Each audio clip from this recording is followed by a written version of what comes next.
They think they can leave me behind. The voice seemed to whisper from the wet asphalt.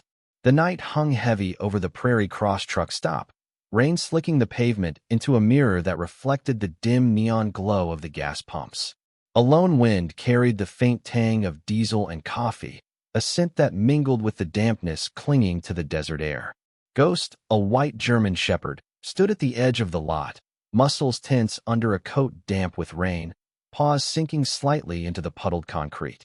His amber eyes caught the blink of neon, flicking to the shadows cast by the overhangs, measuring distance, timing breaths. Not a whine escaped his throat, not a bark, only the slight quiver of his body as he shifted weight from paw to paw, ears pricked, nostrils flaring to catch any sound. Somewhere in the dark, a tire rolled past the entrance, tires spitting rainwater against the curb, but Ghost did not move. He was waiting, or perhaps remembering, for something he could not name. A metallic glint caught the weak light. A service tag hung against his wet fur, partially covered in smudges that spoke of hurried handling, the faint smear of something that made his chest tighten. He lowered his nose to the ground, sniffed the dampness, the gravel, the lingering scent of tires and rubber, and his amber gaze swept across the lot like lanterns scanning for a lost path. From inside the small diner attached to the gas station, a low hum of a refrigerator motor and the occasional clink of silverware echoed faintly, merging with the patter of rain. Ghost's tail twitched once, sharply, a signal to himself, an anchor to what remained of his purpose. At that moment, a black pickup slid into a nearby pump, headlights cutting through the mist and illuminating the scattered puddles. The door opened, and Nathan Cole, a staff sergeant recently returned from duty, stepped out, boots crunching against the gravel, a cold drizzle dampening his jacket. His hazel eyes scanned the lot, instinctively slowing as they caught movement, a form too large to be anything other than a dog, white against the dark. He froze mid-step, recognizing the stance, the tension in the limbs, the alertness not born of fear but of knowledge, a sense honed by experience. He took a cautious step forward, hands loose at his sides, breath forming small clouds in the chill night air. Ghost shifted slightly, ears twitching, a low vibration passing through his chest, almost imperceptible yet enough to tell Nathan that this was no ordinary stray. The service tag reflected the flickering neon, and Nathan crouched instinctively, bringing himself closer to the ground to meet the dog's gaze. The rain fell harder, dripping from the edges of the roof onto the wet asphalt, forming small rivers that traced the contours of the lot. Ghost inched forward, hesitant yet deliberate, nose pointing toward Nathan without breaking the eye contact. The tension in the air was tangible, a quiet moment stretching, the only sounds the steady beat of rain, the distant hum of tires on wet asphalt, and the faint mechanical whisper from inside the diner. Nathan held his breath, noting the way Ghost's paws pressed into the waterlogged concrete, careful, measured, protective of something he could not yet name. The metal service tag swung slightly with each subtle motion of Ghost's head, revealing letters partially obscured by smudges, hints of a past life, a handler, a mission, a loyalty that had not yet ended. Nathan extended a hand, not to touch, but to signal calm, and Ghost responded with a slight tilt of the head, muscles still coiled, tail low, as if weighing trust against instinct. Somewhere beyond the lot, the dark outline of a semi-truck disappeared into the rainy haze, tires hissing over wet asphalt, leaving behind the scent of rubber and oil. Ghost sniffed again, the tag brushing lightly against Nathan's outstretched fingers, a silent acknowledgement that he had been found by someone who might understand. Nathan exhaled slowly, letting the rain soak his jacket, letting the tension dissolve in the shared recognition of presence, of survival, of the unspoken bond forming in the wet silence of a truck stop at 2 in the morning. The neon buzz flickered overhead, and in the reflection of puddles, two figures, one man, one dog, stood connected by a fragile thread of trust, poised on the edge of a story that had begun long before the rain, before the abandonment, before this night, and yet would only truly begin the moment a hand reached out and a life chose to accept it. Nathan did not move quickly, because men who had handled frightened souls knew speed could sound like a threat. He stayed crouched beside the pump, one knee damp from the rain, one hand open beneath the weak blue wash of neon. Ghost stood 6 feet away, pale against the night, his ribs rising and falling beneath the wet fur, his eyes fixed on Nathan with the terrible patience of a soldier waiting for the right command. For a moment, the truck stop around them seemed to hold its breath. The coffee sign buzzed in the diner window. Water slipped from the roof in silver strings. Far out on the interstate, a freight truck rolled by with a low moan, its red lights fading into the dark like embers being carried away. Nathan felt an old ache stir beneath his left knee, the kind that came before storms and hard memories. He had left the Veterans Hospital in Lincoln that afternoon with a bottle of pain medicine in his bag and a warning from a doctor who had looked too young to understand old wars. Rest more. Drive less. Avoid stress. Nathan had almost laughed. Stress had been with him so long it felt like another organ. He was 39 years old, tall, broad-shouldered, with close-cut brown hair starting to gray at the temples and a face that looked calm only because it had learned not to show weather.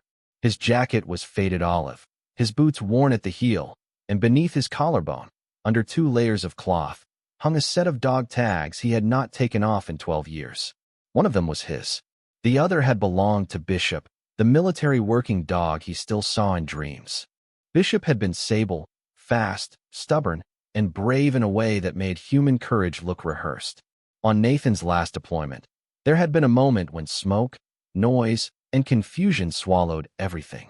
He had called Bishop once, then twice. The second call had broken something in him, because Bishop had tried to come back. Nathan had never forgiven himself for surviving what loyalty did not. Since then, he had avoided kennels, parks, even the pet aisle at grocery stores. He told people he was busy. The truth was simpler. A dog's eyes asked questions he could not answer.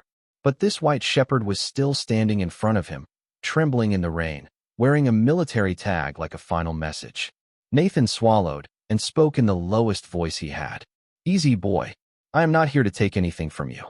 Ghost's ears flicked at the word boy, but he did not step back. Nathan saw the small signs then. The careful way the dog kept weight off one front paw. The dried mud packed along his legs. The service tag pressed against his chest as if it were the one thing he had chosen to protect.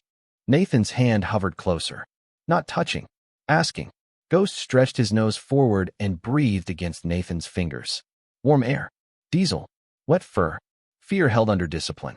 The diner door opened behind them, and a woman's voice cut softly through the rain. "Lord have mercy." Nathan did not turn all the way. He kept his eyes on Ghost. "Stay back a little, ma'am. He is trained." The woman stopped under the awning, a dish towel twisted in both hands.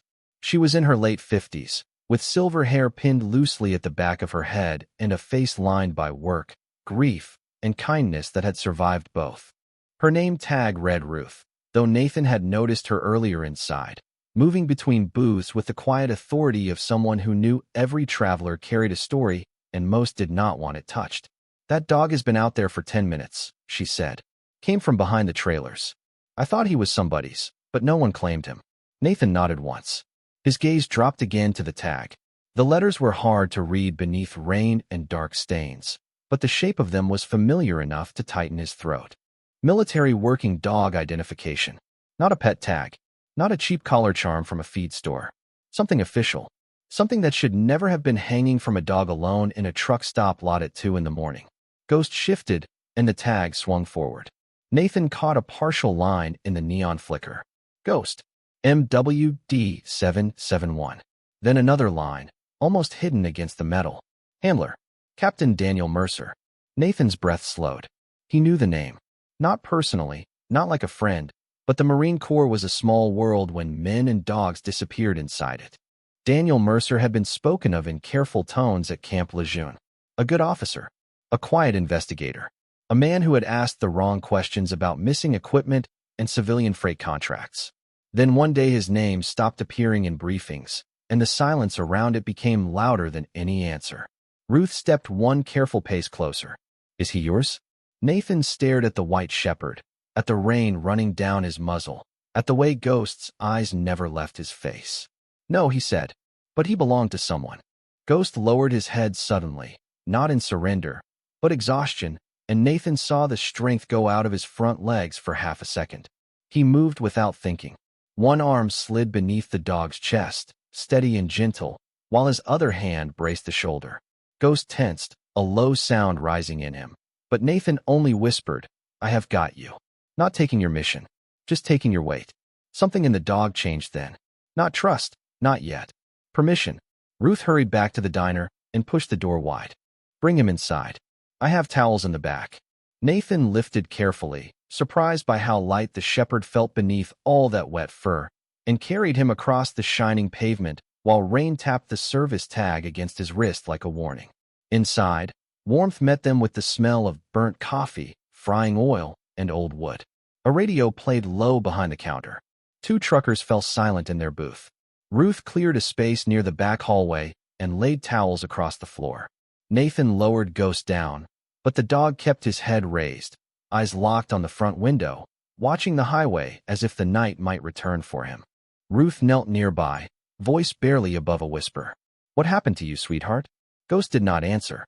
His breathing trembled. Nathan reached for the tag again, slower this time. The dog's gaze snapped to his hand. Not angry. Warning. Nathan stopped. "All right," he murmured. "You keep it. For now." Then he noticed something that made the room feel colder than the rain outside. The marks on the tag were not all old. Some were still dark. Some had thinned in the rain and traced faint lines down the white fur. Nathan looked at Ghost's visible scrapes, then back at the tag. The pattern did not match. The blood on the metal was not where the dog was hurt. Ruth saw his face change. "Sergeant?" Nathan did not correct her for knowing what he had been. He just stared at the name Captain Daniel Mercer and felt the past open like a door behind him. "That may not be his blood," he said. Outside, beyond the fog diner glass, a Keller freight semi rolled slowly through the far edge of the lot without stopping. Ghost heard it before anyone else. His ears rose. His body went rigid. And beneath Nathan's hand, the wounded dog began to shake, not from cold, but from memory. The Keller freight truck moved like a shadow with headlights, slow enough to be seen, careful enough to pretend it was only passing through. Its trailer was long and white, streaked with road grime, and the company name along the side appeared for 1 second beneath the diner lights before rain swallowed it again. Ghost saw it. Nathan felt the reaction before he understood it. The shepherd's muscles tightened beneath his palm, hard as wire under wet fur, and his ears rose so sharply they seemed to cut the air. A sound came from deep in his chest, not a bark, not a growl, but a restrained warning, the kind trained dogs gave when instinct met memory. Ruth stepped toward the window and pulled back the edge of the blind. "That truck has been here before," she whispered. Nathan looked up. "When?" Ruth did not answer right away. Her eyes stayed on the red taillights as they drifted toward the far exit. 3 nights ago, maybe 4. Same company. Came in after midnight. Did not fuel up. Did not come inside. Just sat behind the old trailers for a while. She turned back, the color gone from her face. "I remember because the driver kept his lights off." Nathan heard the words, but his attention had fallen again to the service tag against Ghost's chest. The metal was oval, government-issued, scratched along one edge, with a small notch near the chain loop. Rainwater had softened the dark stains, but not erased them. He reached into his jacket pocket and pulled out a clean handkerchief, the same one he carried out of habit and never used. Ghost watched every inch of the movement. "Easy," Nathan said. "I am only going to look." Ghost's lips tightened for a second, but he did not snap. His amber eyes lifted to Nathan's face, searching for something beyond tone, something older than words. Nathan moved slowly, folding the cloth around 2 fingers and touching the lower edge of the tag. The metal was cold. The stain was not fresh, but it had not been there long. As he wiped, the letters came clear one by one. Ghost. Military Working Dog 771. Handler. Captain Daniel Mercer. If found, contact Camp Lejeune. Ruth crossed herself without seeming to realize it. Nathan felt his throat close. There were names the Corps carried in official files, and there were names it carried in silence. Daniel Mercer belonged to the second kind. A captain with a reputation for asking clean questions in dirty rooms. A man known for noticing missing serial numbers, changed cargo routes, strange invoices, civilian contractors who smiled too much and wrote too little. Nathan had heard the story in fragments at Camp Lejeune, never from anyone who would say it on record. Mercer had been reviewing transport logs tied to a private freight company, then disappeared during a routine transfer near the state line. His dog was reported missing too. No ceremony. No clear ending. Just a door closed softly by people who did not want it opened. Nathan looked down at Ghost. You were with him, were you not? Ghost blinked once, slow and deliberate, then turned his head toward the diner window where the truck had vanished. Ruth's voice trembled. That blood. You said it may not be his. Nathan nodded, careful not to make the fear larger than it already was. The marks on him are real, but they do not explain this. Not all of it. We need a veterinarian. Ruth was already reaching for the phone behind the counter. Dr. Emily Hart is 20 minutes out if the roads are decent. She helps strays, livestock, anything with a heartbeat. Nathan slid off his jacket and laid it over Ghost's shoulders, leaving his own arms exposed to the cold seeping through the back hallway. Ghost did not relax, but he allowed the weight of the jacket to settle. That permission struck Nathan harder than gratitude would have. It was not affection. It was trust under protest. Ruth returned from the phone and knelt beside them with a bowl of water. Ghost sniffed it, then looked at Nathan first, as if seeking clearance. Nathan's mouth tightened. Go ahead. The dog drank in small, controlled pulls, never taking his eyes fully off the room. The two truckers in the corner had gone quiet, their meals forgotten. One of them, a broad man in a faded Kansas City cap, lowered his voice. Is that one of those military dogs? Nathan did not look away from Ghost. Yes. Then why is he here alone? No one answered. The question stayed in the warm air between the smell of coffee and rain, as heavy as a folded flag. Minutes stretched. Ruth closed the diner to new customers and locked the front door, though the open sign still glowed red through the fogged glass. Outside, the storm softened to a steady drizzle. Inside, Ghost lay with his front paws tucked beneath him, breathing unevenly, the service tag resting over Nathan's jacket like a small piece of unfinished duty. Nathan sat beside him on the tile floor, back against the wall, his injured legs stretched out. He could feel the ache climbing from his knee into his hip, but he did not move. There had been a time when he had left a dog behind because smoke, orders, and fear had made the world too loud. Tonight the world was quiet enough to hear everything. Ruth brought him a mug of coffee he did not ask for. You knew the handler, she said. Nathan wrapped both hands around the mug, but did not drink. I knew of him. Good man, from what I heard. Was he alive when they last saw him? Nathan stared at Ghost, at the way the dog's paws twitched lightly in sleep, as though he was still moving through some remembered darkness. Nobody ever gave a straight answer. Ruth looked toward the highway. Folks who will not answer straight usually know where the truth is buried. Before Nathan could respond, Ghost's head lifted.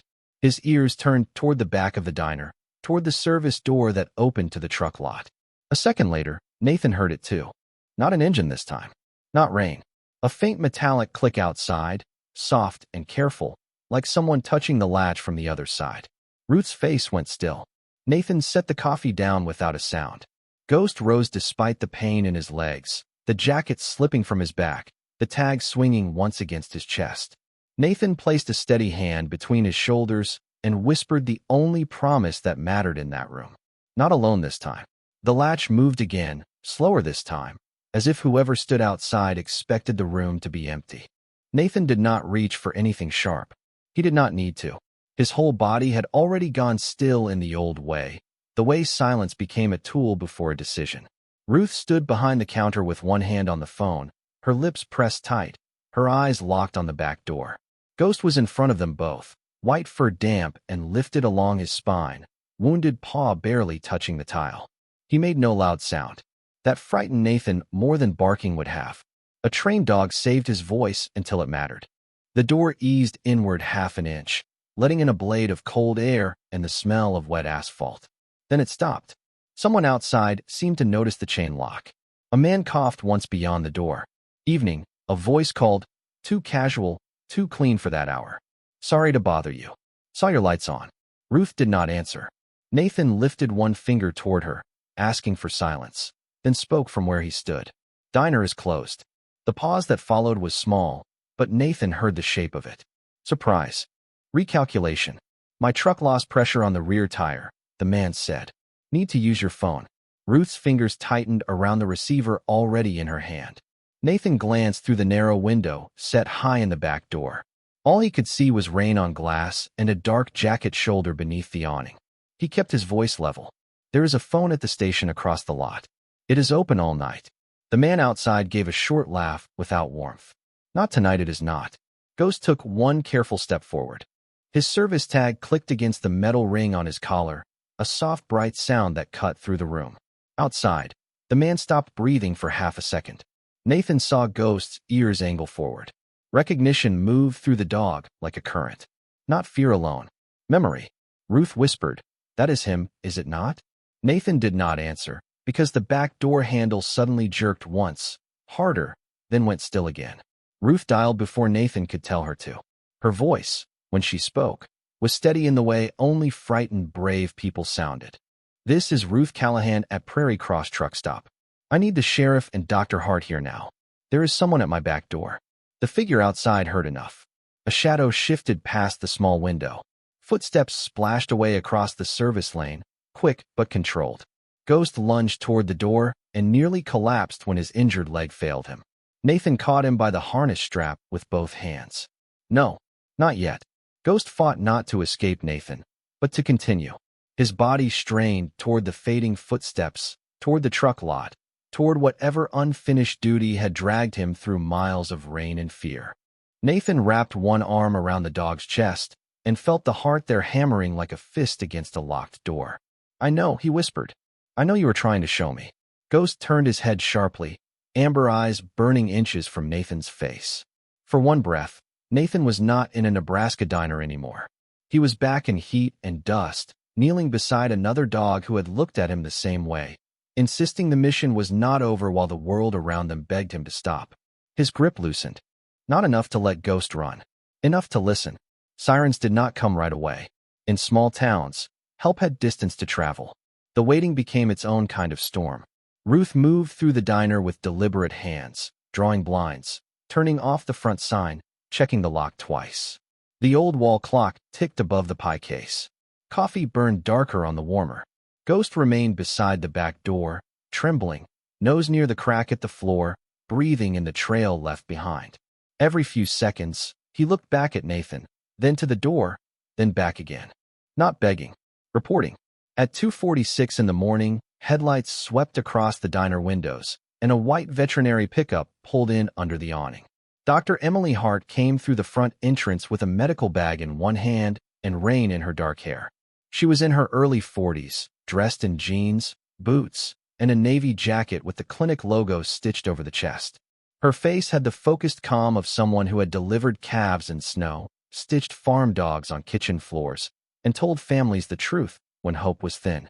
Ruth unlocked the door just enough to let her in, then locked it again.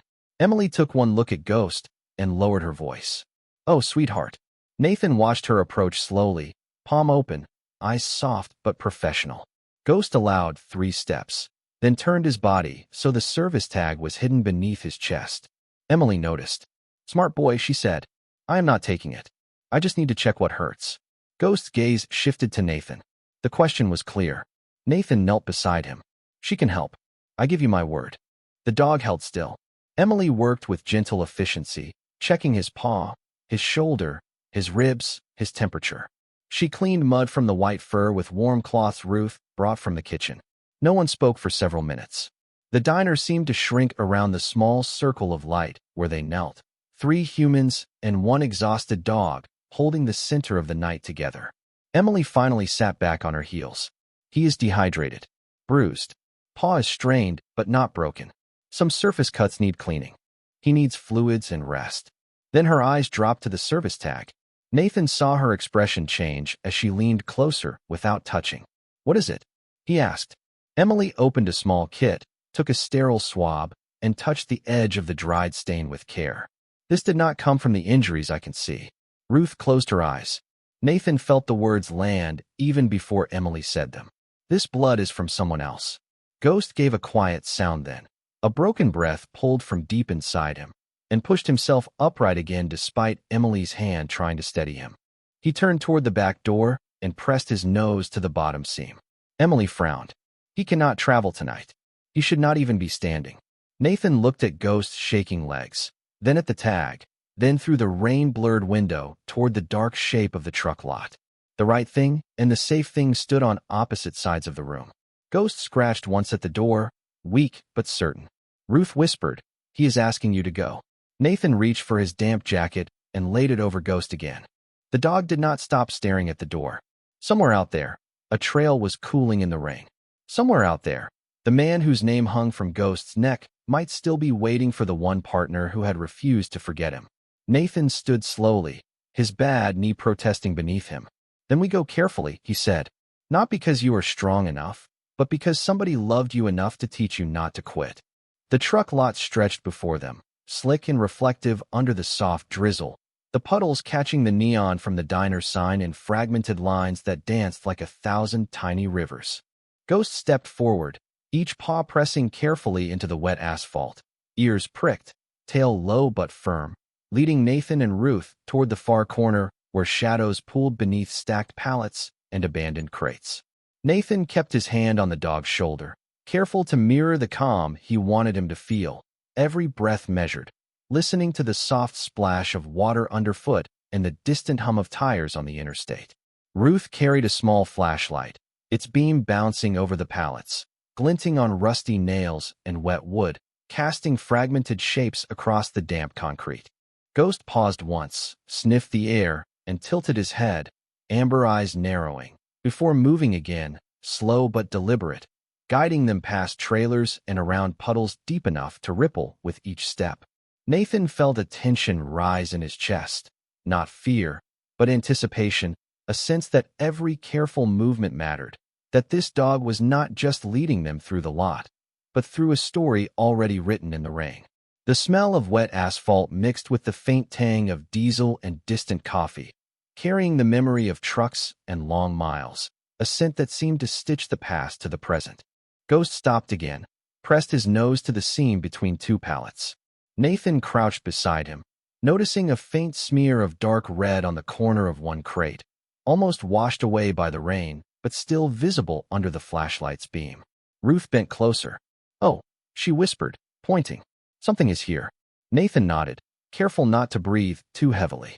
He could see small fragments of blue fabric caught in the wood grain, a metal clip that had been bent and scratched, and a faint indentation in the dirt beside it, like the paw print of something that had waited too long. Ghost leaned lightly against Nathan, encouraging, but never pushing, keeping the momentum measured. Nathan could feel the heat from the dog's body, the rhythm of a heartbeat that had been trained to detect danger, now guiding him through memory and instinct. He crouched lower, examining the corner of the crate more closely.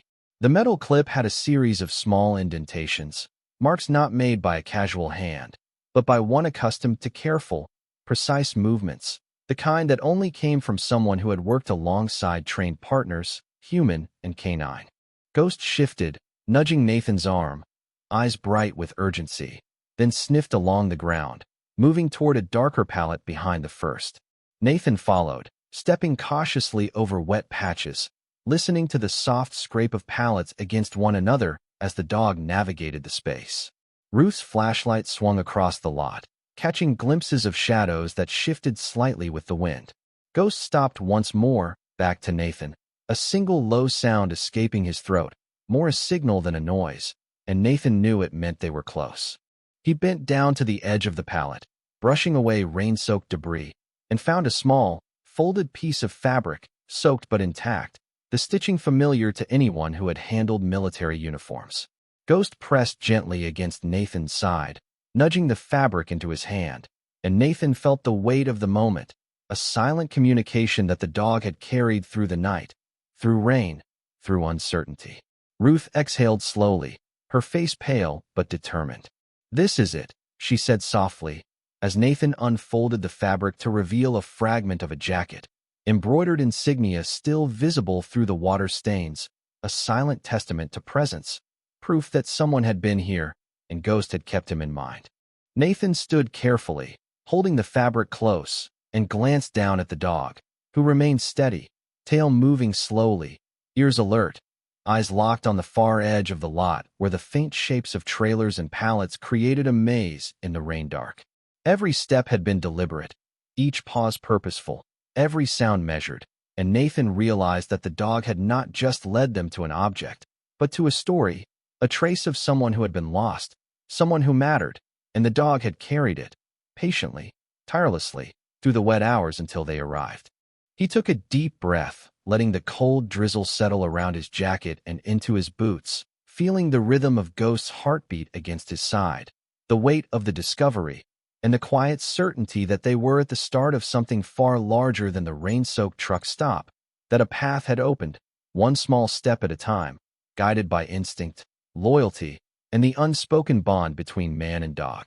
Ghost leaned once more, nudging Nathan's knee with the lightest pressure, signaling the way forward, and Nathan followed, careful, deliberate, listening to the soft patter of rain, the distant hum of the interstate, and the steady, silent guidance of a companion who had not abandoned the past, who had carried its memory faithfully, bringing them to the edge of understanding and to the first trace of the person they sought.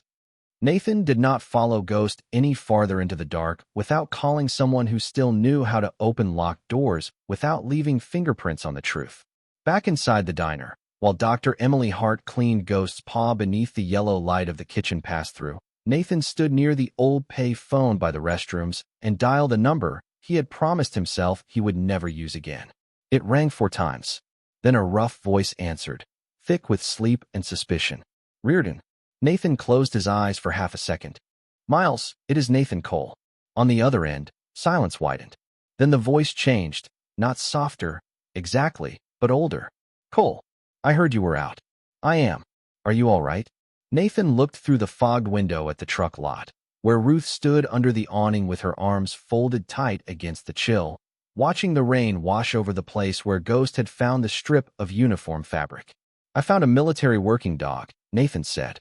White Shepherd. Identification says Ghost. Military working dog 771.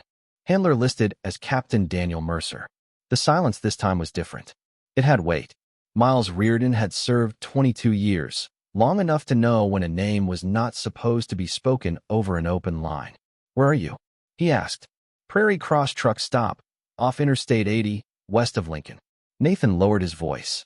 The dog was hurt and left here. There is blood on his service tag. Doctor says it did not come from him. We also found a piece of uniform fabric behind the lot. Keller Freight Truck came through tonight. Ruth heard Nathan say the company name and turned toward him from the window. On the phone, Miles breathed out slowly. You need to listen to me carefully.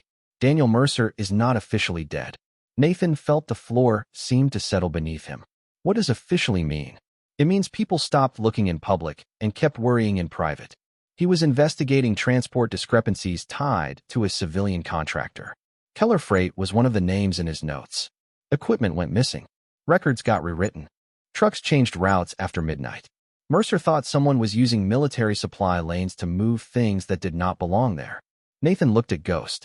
The shepherd lay on a folded blanket, his eyes open, tracking every movement in the room though exhaustion pulled at him like tidewater. And Ghost? Miles asked. Nathan turned the receiver tighter against his ear. He is here. Alive. Then Mercer may be alive too. The words did not arrive like hope. They arrived like responsibility. Nathan had known hope before. Hope was a fragile thing people handed wounded men because they did not know what else to offer. Responsibility was heavier, cleaner. It asked for action. Miles continued. Mercer disappeared near a transfer point north of the Platte River. Last confirmed location was an old cold storage facility leased under a shell company. It was supposed to be empty. Our people could not get enough to search it before the trail went quiet. Nathan stared at the rain sliding down the glass. How far from Prairie Cross? Maybe 12 miles, depending on which county road you take. You need law enforcement. Already called the sheriff. Good. Do not play hero. Nathan almost smiled, but the ache in his chest would not let him. I stopped being one a long time ago. Miles answered without hesitation. That is not what Bishop thought. Nathan's hand tightened around the receiver. The name hit him gently and still found the bruise. Across the room, Ghost lifted his head as if he understood the change in Nathan's breathing. Miles spoke again, quieter now. Cole, what happened to Bishop was not you abandoning him. It was war doing what war does. Do not let an old wound make a new mistake. Nathan looked at the white dog who had dragged a secret through rain, pain, and the indifference of passing headlights. Maybe the mistake would be staying here. Before Miles could answer, red and blue lights washed across the diner windows. Ruth opened the front door to Sheriff Alan Briggs, a broad man in his early 60s wearing a tan jacket over his uniform and the weary expression of someone who had been woken by too many bad things in a good county. He stepped inside with rain on his hat and concern in his eyes. Ruth told him everything in a low voice, pointing once toward the truck lot, once toward Ghost, once toward Nathan. The sheriff listened without interruption. Good lawmen did that. They let the frightened parts of a story come out first. Nathan ended the call after Miles promised to send what he could through official channels. When he turned, Sheriff Briggs was watching him. "You are the Marine?" Nathan nodded. "And that dog led you to evidence?" "Evidence of something," Nathan said. "Not enough to call it proof." The sheriff looked down at Ghost, who had struggled to sit upright despite Emily's hand on his shoulder. "Proof starts somewhere." Emily stood, wiping her hands on a towel. "He should not be moving. He is dehydrated, strained, and running on willpower." Sheriff Briggs looked at Nathan. "Can he track?" Nathan almost said yes automatically, then stopped. Ghost was not equipment, not a tool to be used until he failed. He was a living soul with pain in his legs and a mission in his eyes. Nathan knelt in front of him. The diner fell quiet. Even the refrigerator hum seemed to soften. "We do this slow," Nathan said to the dog. "You tell me when you need to stop."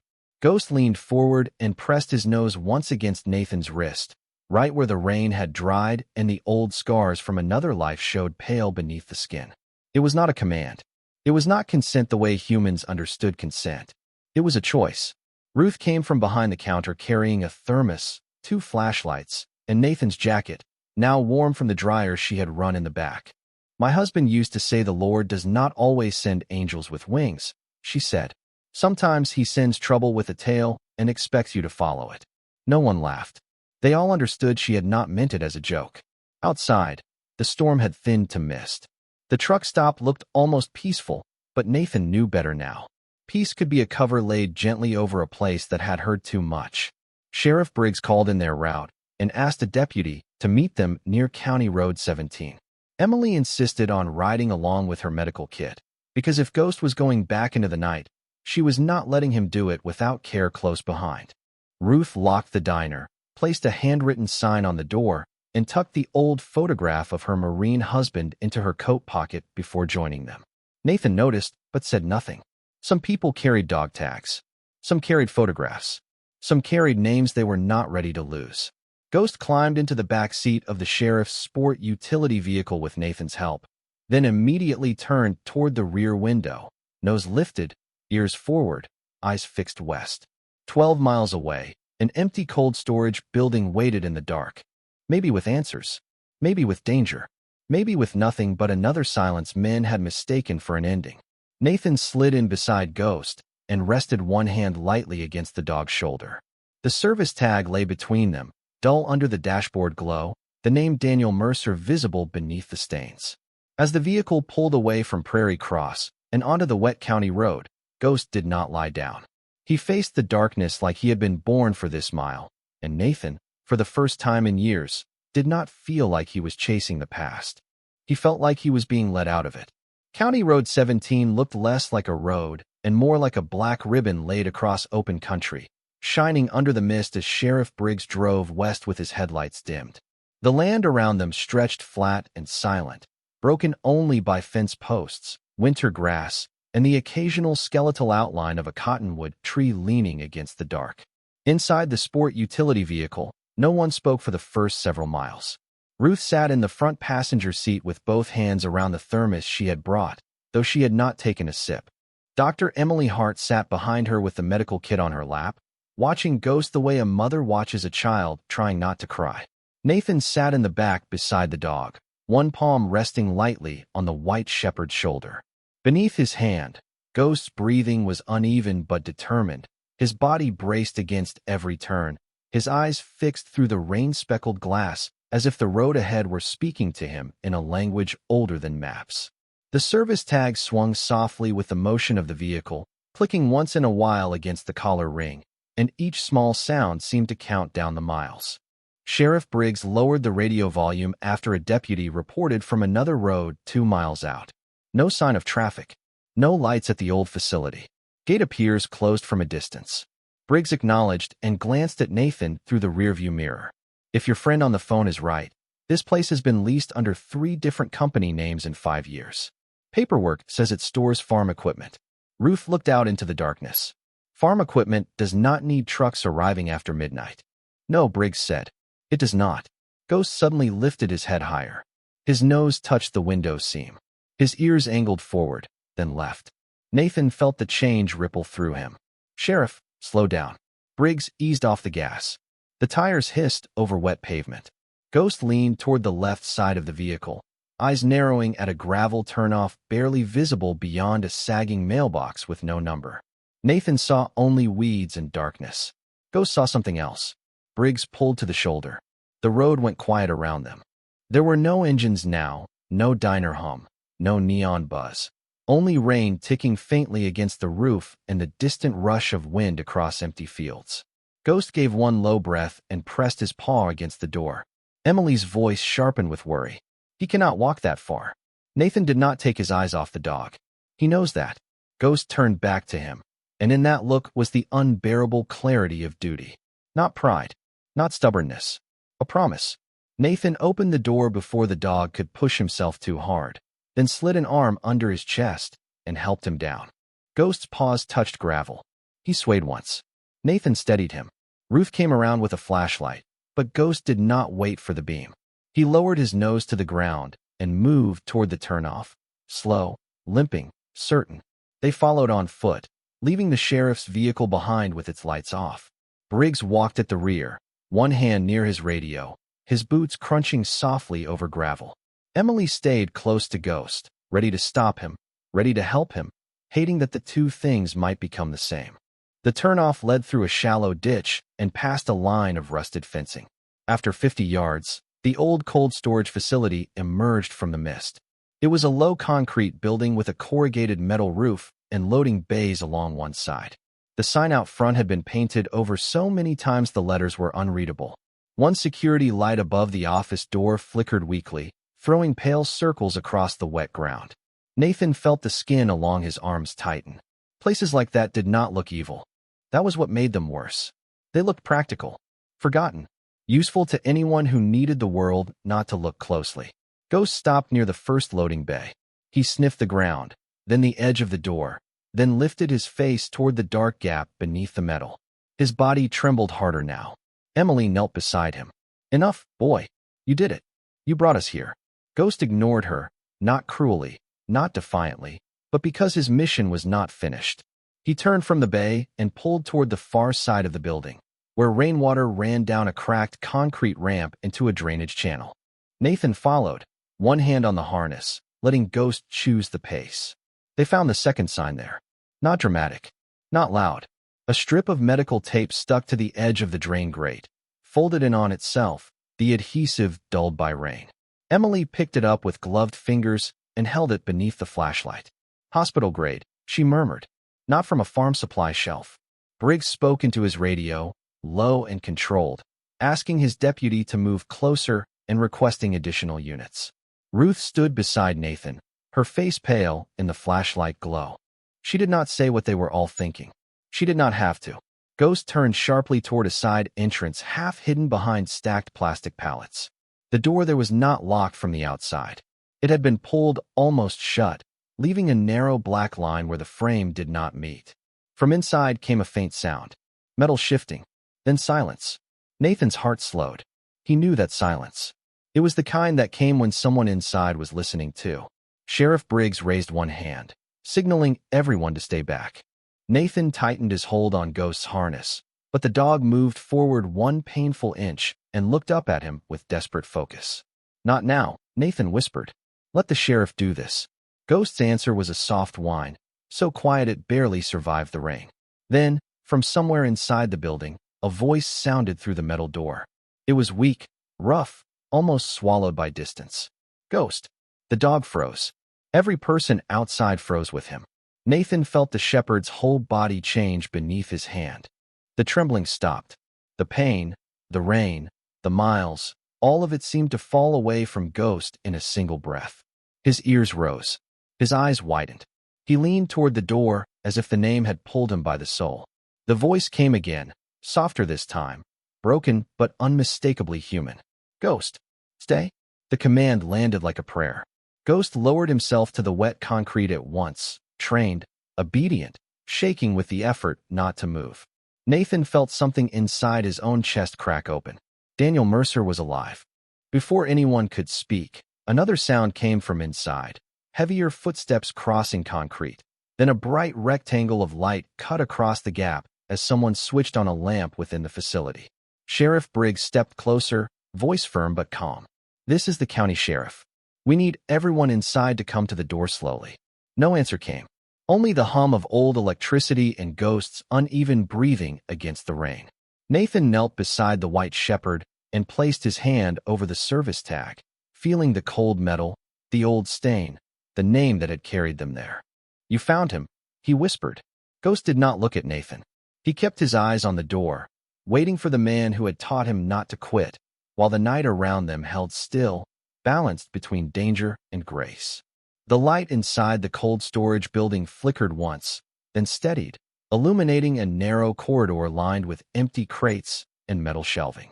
Nathan adjusted his stance, keeping Ghost close at his side, feeling the dog's tense muscles under his hand. Every step echoed softly against the concrete floor, a rhythm that matched Ghost's shallow breaths and the steady patter of rain dripping from the roof onto the loading ramp outside. Ruth held the flashlight ahead, casting long, moving shadows that stretched across the walls, while Dr. Emily Hart moved carefully behind, her kit open and ready, her eyes scanning every corner for the unexpected. Ghost paused at the far end of the corridor, nose to the ground, and then turned slowly, amber eyes meeting Nathan's with the unmistakable signal of certainty. Nathan nodded, understanding the silent command. They were near. A door at the end of the corridor, partially open, revealed a small room with a faint glow from a lamp. Shadows moved within.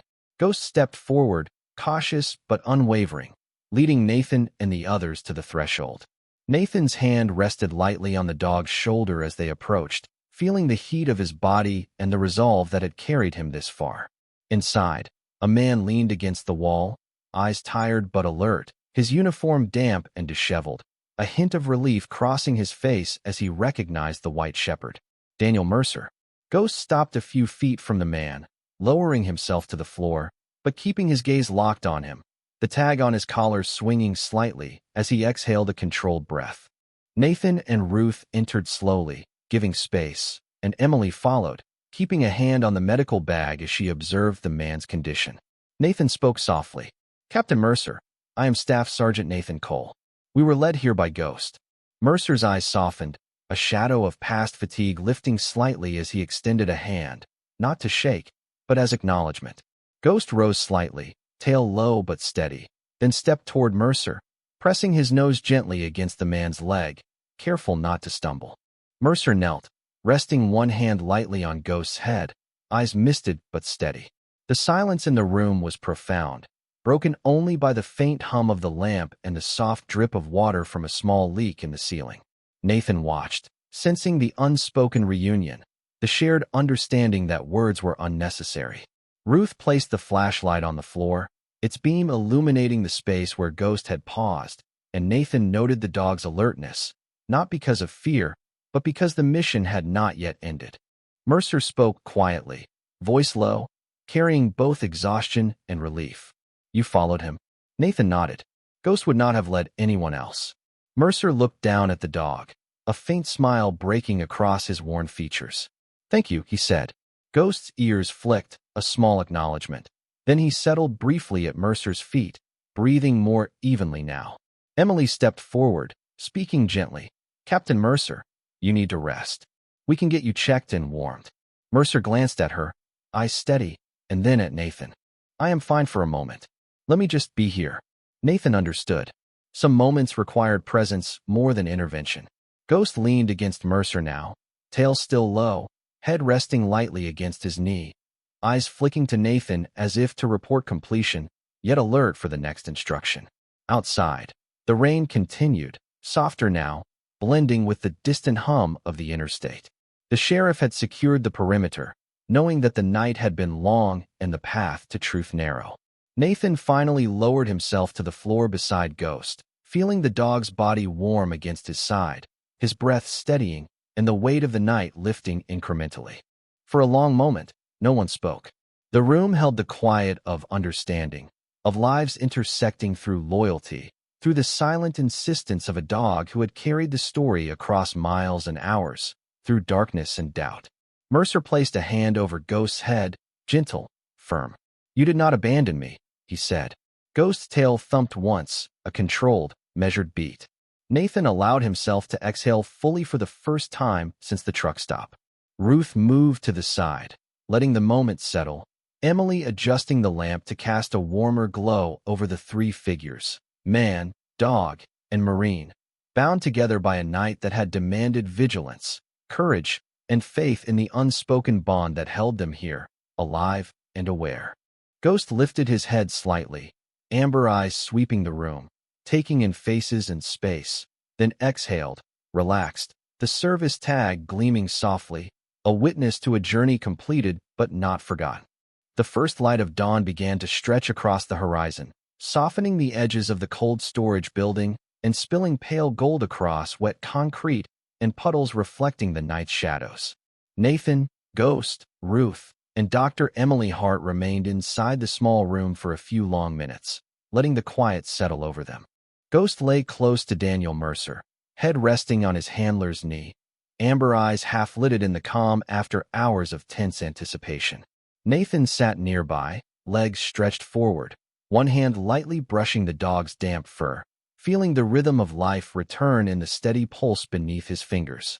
The cold and rain of the previous hours had left the facility smelling of damp metal and wet asphalt, but it no longer carried the same weight of uncertainty.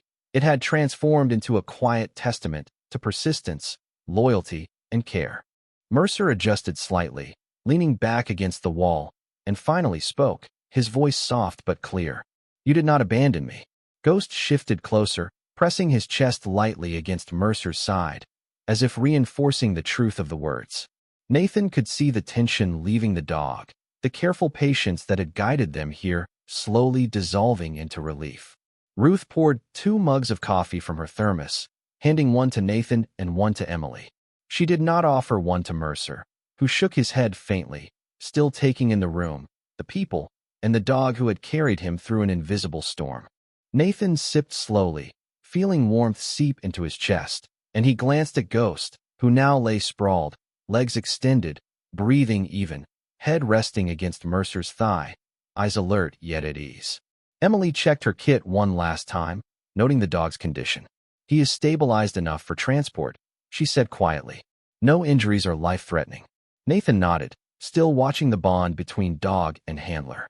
Outside, the early morning mist began to rise off the pavement, softening the line between the lot and the distant fields, turning the horizon into a gradient of pale blues and grays. The sheriff's vehicle waited with its lights dimmed, and the sound of rain on metal had faded to a gentle rhythm. Nathan stood, brushing off his jacket, and looked down at Ghost. "You did this. You carried the past across the night." Ghost lifted his head slightly, amber eyes meeting Nathan's, and thumped his tail softly. Mercer gently patted the dog's head and murmured, "Yes, we are here. Safe." Nathan felt a quiet weight lift from his shoulders, the echoes of loss and missed opportunities receding into the warmth of this moment.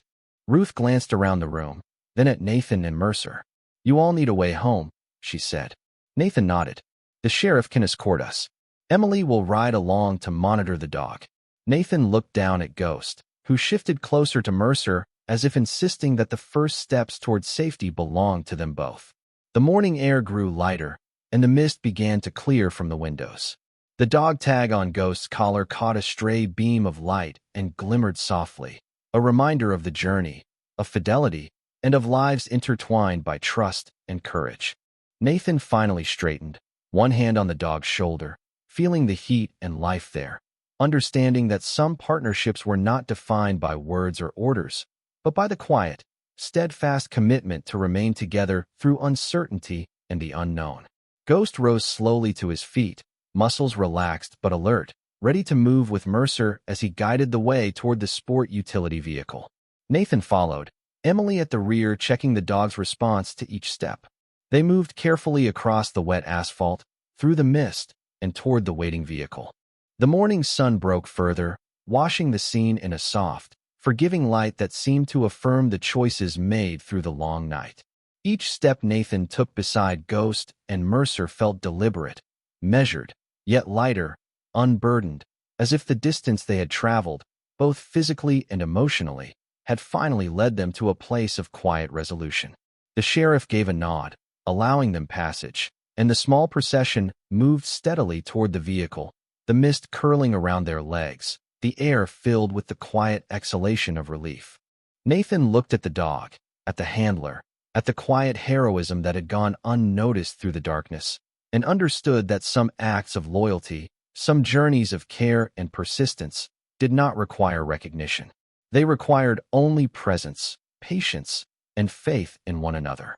Ghost jumped lightly into the back seat beside Mercer, settling with a content sigh, and Nathan closed the door slowly, letting the warmth of morning and the calm of mission completed fill the space.